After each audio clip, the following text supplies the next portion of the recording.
Good morning, everyone. I hope you can hear me well. Very glad to be here with you, and thank you for having me and for inviting me to this great event.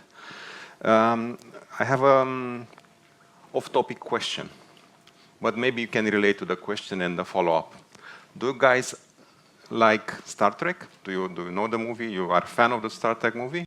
You know that moment in time when it's actually happening sooner than all the topics in the movie, when the captain says engage and they are teleported from one place to the other. I was envisioning this movie several times in the car today. Coming to this event, I spent 1 hour and 25 minutes driving from my home to Sheraton, and I'm not living in Brasov. I'm living in Corbeanca.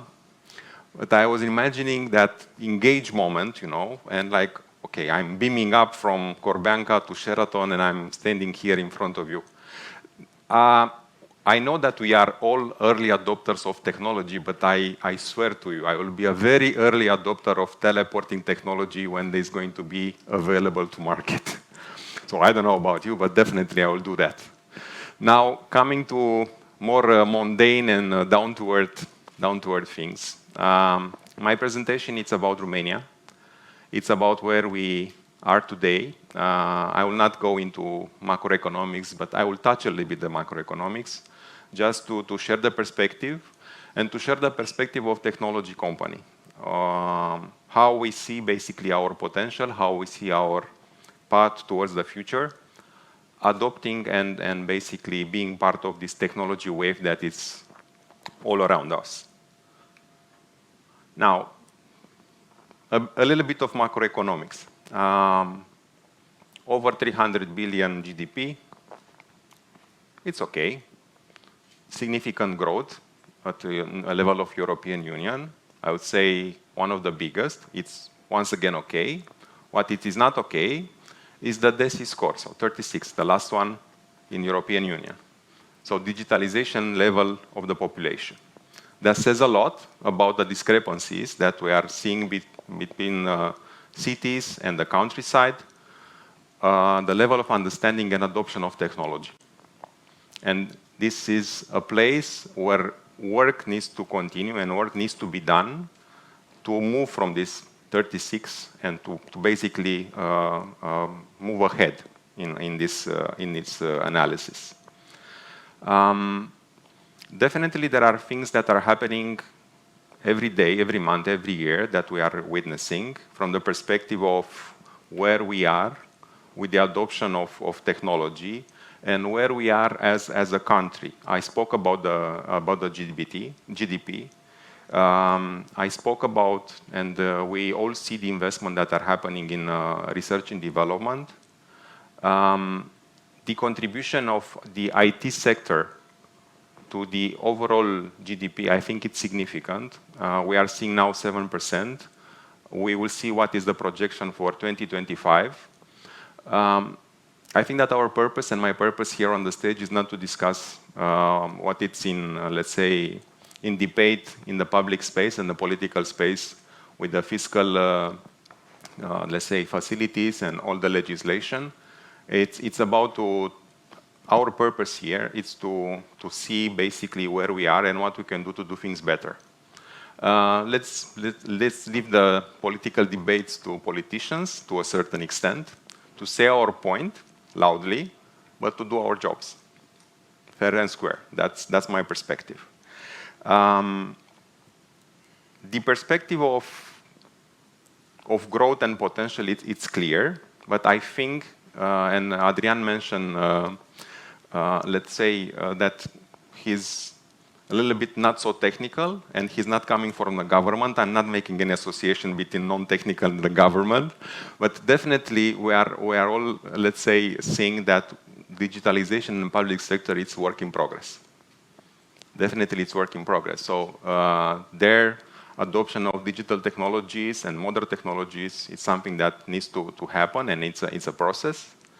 And when it comes to adoption on online sales for small medium businesses, once again, it's something that we are at early stage. So I would say that the statistics says 17% now, and it's basically a big percentage that we need to increase there. Where we stand now? Over 200,000 professionals, 7% contribution to GDP.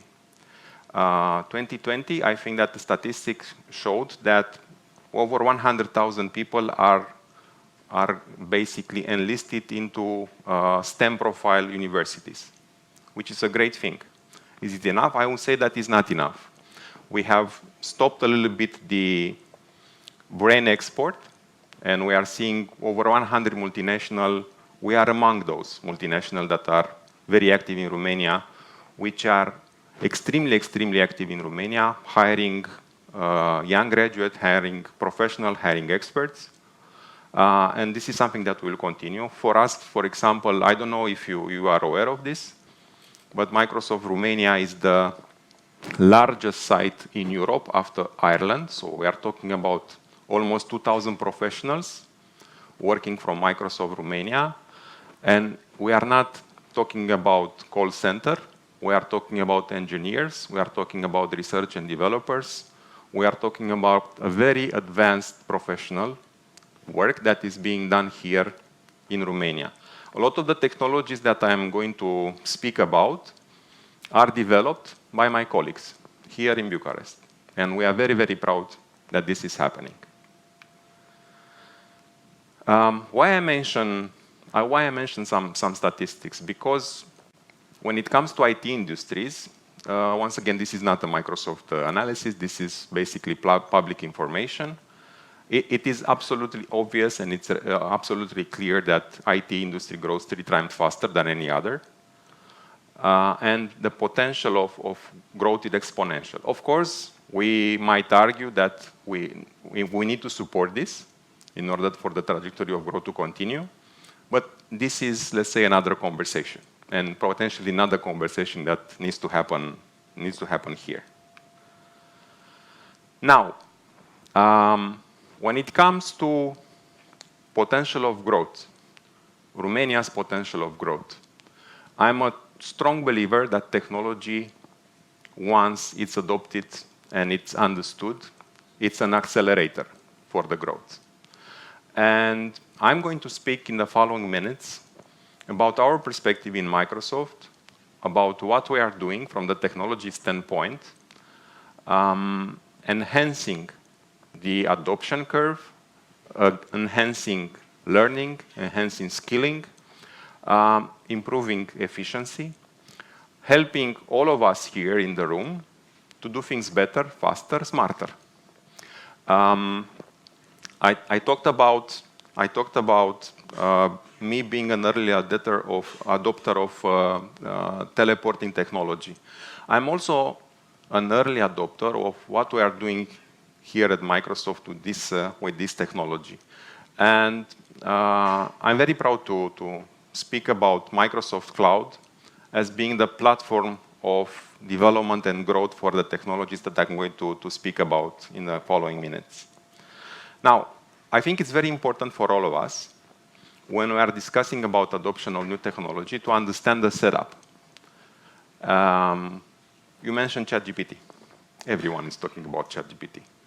But at the, let's say, reverse end of reverse medal is like, okay, everyone is accessing ChatGPT. ChatGPT is accessing a lot of information. Is it safe? Is it secure? It shares information with whom, and so on, and so on, and so on. A lot of very honest questions. We take AI very seriously in Microsoft. These principles that are listed here are at the foundation, at the core of everything that we do when we are talking about AI technology with Microsoft. I will be more than happy to have a conversation afterwards with interested ones from you to explain those. I will not spend time now, but when it comes to these principles are at the foundation of all the engagement that we have with our customers. So they are not just, for PR. They are the foundation of our contractual base on everything that we do when it comes to AI. Your data stays your data. Very important. No data that it's being trained by you, it's used by any other models. Once again, your data remains your data. And very important, your data is protected by everything that we have built and have learned in respect to security and cybersecurity. And I'm speaking here from the perspective, let's say, of the enterprise space, not the commercial space. It's a different conversation. Enterprise space has this level of security and trust that we have embedded in everything that we do and we built around AI. And as a consequence, we are all professionals. We all want to do our job better, faster, have time for ourselves, have time to learn, have time to develop. We took this learning and we applied it to the technology that I believe that every one of you is familiar with. And we built what we call a copilot. So we built a copilot for Microsoft 365 suite. Office, PowerPoint, Excel, Microsoft 365 Copilot. We built a Copilot for Dynamics. We built a Copilot for Cloud Platform, for Microsoft Security, and even for GitHub. If you are using it or not, in public preview, or now in general availability for some of these solutions, I would really like to get your feedback. If you are using this Copilot solution at this very moment in time. Most of them will be fully available for the, let's say, enterprise space and for the general audience starting with November 1st. So most of this technology that we are talking about were in preview, in private preview, but now they will become generally available starting with November 1st. Why we have done this? We took very seriously what we as employees of Microsoft said several times in the surveys that we shared internally. This is not a survey that was built on, let's say, Microsoft employees' experience. It was a generic survey of where over 1,000 companies participated. And the conclusions are very interesting. As you see, 64% of respondents says that they don't have time and energy to do the jobs. Problems struggling with strategic thinking. 70% of respondents of the employees said that they would like to delegate things to AI. And interestingly enough, 60% of leaders says that lack of innovation is a concern.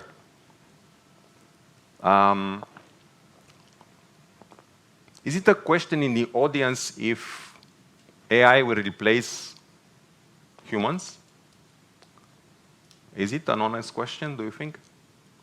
What do you think that the leaders of the organization are saying when it comes to AI and replacing their employees? They are agreeing with this or they are disagreeing with this? I'm just asking your opinion. So if you have seen this DESI index, you know the answer. If you have not seen it, just give me your honest opinion. What do you think that the leaders of the organization surveyed are thinking about AI? No one dares to take a guess. What? Yes, we see it in So it's going to replace the individuals, the people, yes? Skynet is real. Teleporting is still not, so I'm waiting for that one. Interestingly enough, leaders survey are saying that they are not considering AI to replace. They are considering AI to improve. This is a very important statement. They are considering AI to improve the work of their colleagues, their employees, rather than anything else. Over 60% of them are saying that. And this says a lot. Now, very fast, in the interest of time, I have only 15 minutes left, and I intend to leave 5 minutes for potential questions. Just a little bit of what we see as immediate benefit for all this level of people that are interacting with our technology and with AI. And this is just, the start of a journey that we are doing together. We are building basically our solution and technology based on the feedback that we are receiving from you, and we are improving every day. So when it comes to us, what we are looking from the perspective of AI, just some things. I'm using it now. It was an epiphany for me when, after a meeting, I received the summary of the meeting. I received the summary of the meeting, I received the follow-up notes, I received the follow-up notes that I was responsible to do, and that was done automatically.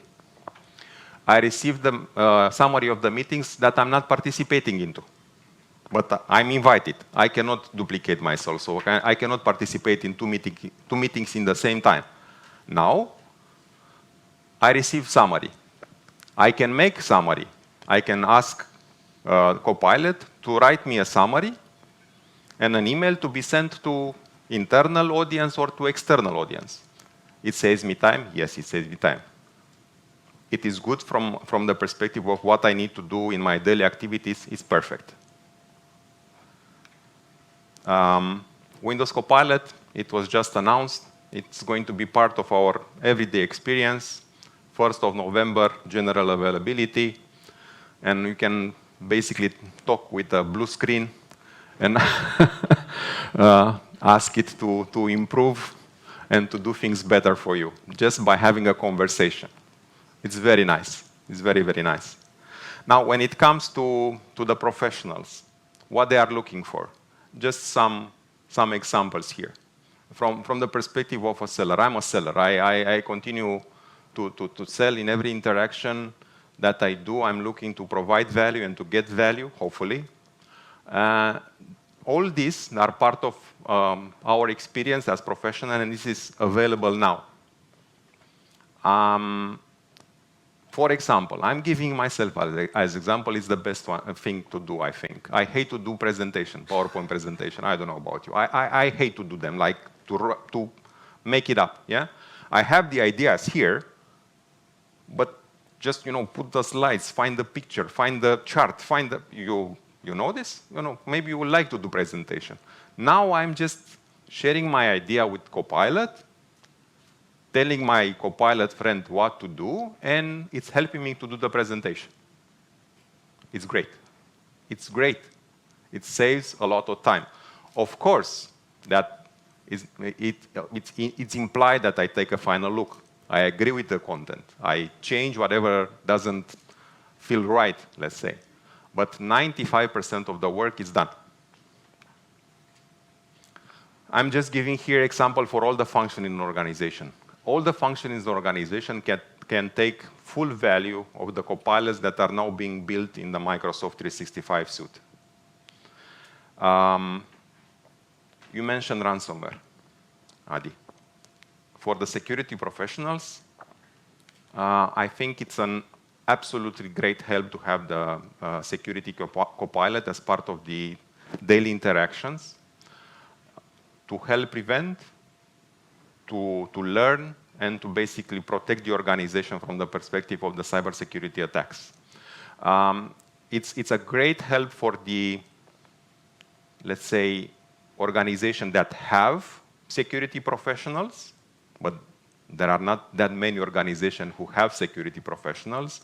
It's an absolute great add-on for the small companies or not so small companies who don't have people that are in charge with security. They think that nothing can happen to them.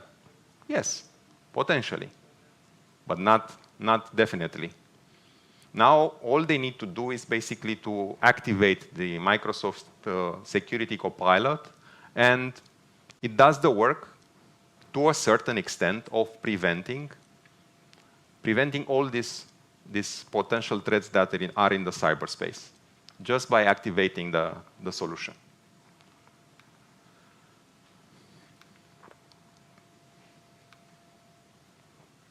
For the developers, GitHub Copilot, Maybe you use it, maybe not. If you are not using it already, I invite you to access the tool and to apply the help and the knowledge that it delivers. I think it's a great help. It basically, I would not say that it eliminates the innovation, because it doesn't. It just is doing for you all the tedious work of, let's say, creating an application or a code or whatever. You just tell the Copilot what to do, and it helps you do it in a faster and potentially even a clearer way. I mentioned all this, and I'm coming to the end of my presentation, and I would like to share a statement, which I think is quite relevant for the entire audience here. So all these technologies that I spoke today, and all the audience and all the presenters are going to speak about, are present. It's a reality. Cloud, AI, machine learning, big data, networks, infrastructure, everything is part of our reality and day-to-day activities. And it's here to stay, and it's here to grow, and it's here to have an impact. The idea is not to miss this train, but to be part of the journey. And we at Microsoft are very proud of being at the forefront of this technology, and we are keen into investing specifically in Romania and helping Romania develop and grow. We spoke about potential, and we are true believer of what our technology can do from the perspective of adoption and basically growing Romania as a country. I'm closing up with a relevant statistics once again.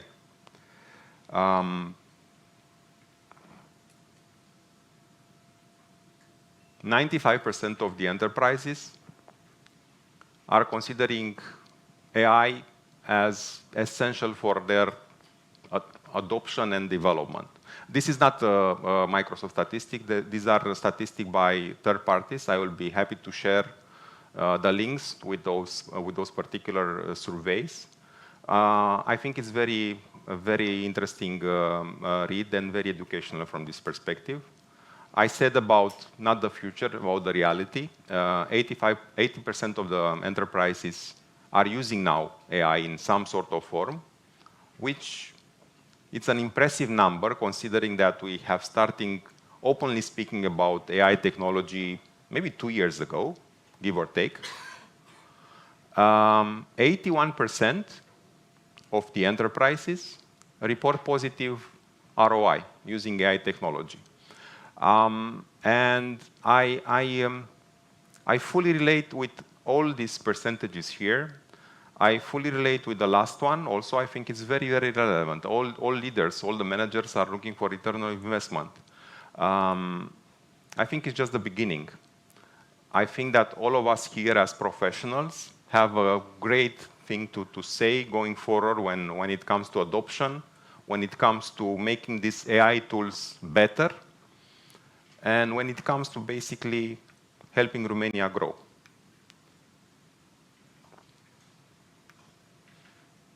Thank you so much. That was my presentation. I still have 6 minutes for potential questions from the audience. If there are no questions, I will be more than happy to discuss with you in the breaks. Thank you. If there are no questions, I will ask questions. So let's see. Who has a question? I'm going to come. Okay, thank you. Hello. Oh, yes.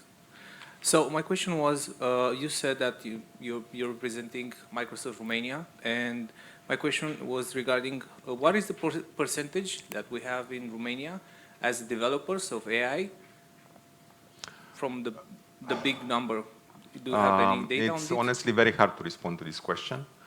I don't think there is an official number like National Institute for Statistics that has this official number potentially. We at Microsoft don't have it. I can speak about Microsoft Romania, where we have dedicated teams which are in the range of 100 to 200 dedicated to this technology as we speak, and we are continuing to increase these internal teams. When it comes to Romania, I don't have this information. I don't know. Thank you. Thank you for the question. A question there? So right there.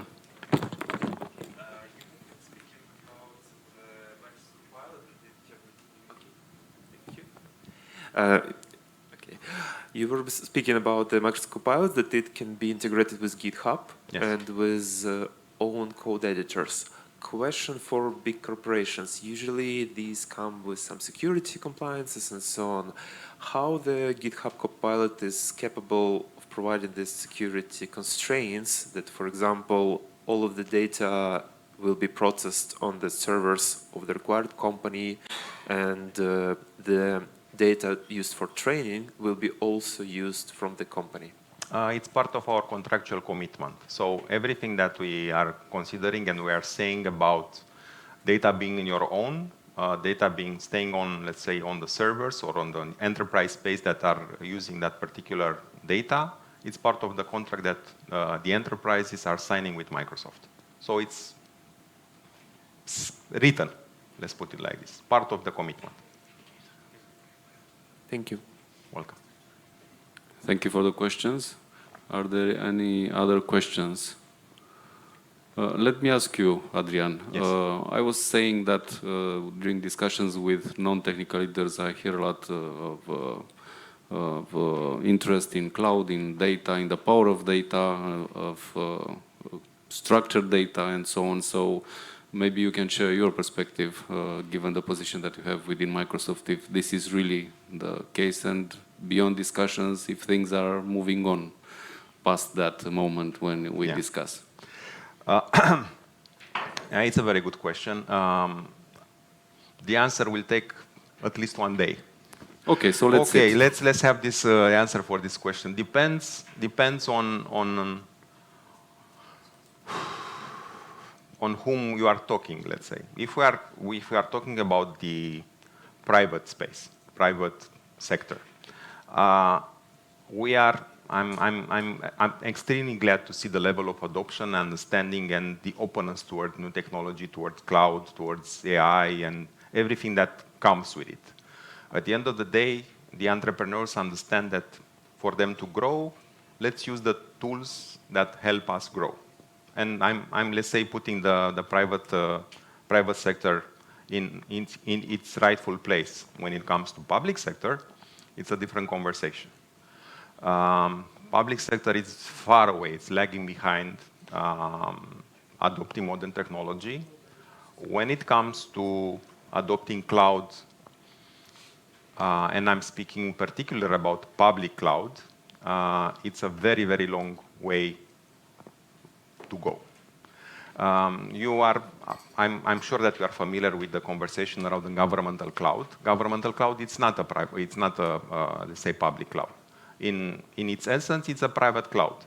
How this is going to shape up, how they are going to embed this governmental cloud into public cloud, let's say, having access to the modern technology, we honestly don't know. It's a very unclear path there.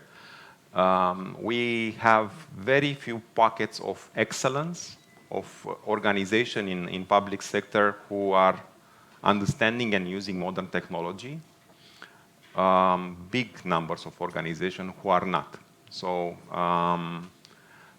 it's a long process from this perspective. So I'm hoping that building up this governmental cloud will create the platform for the, let's say, public institution to understand what modern technology can do.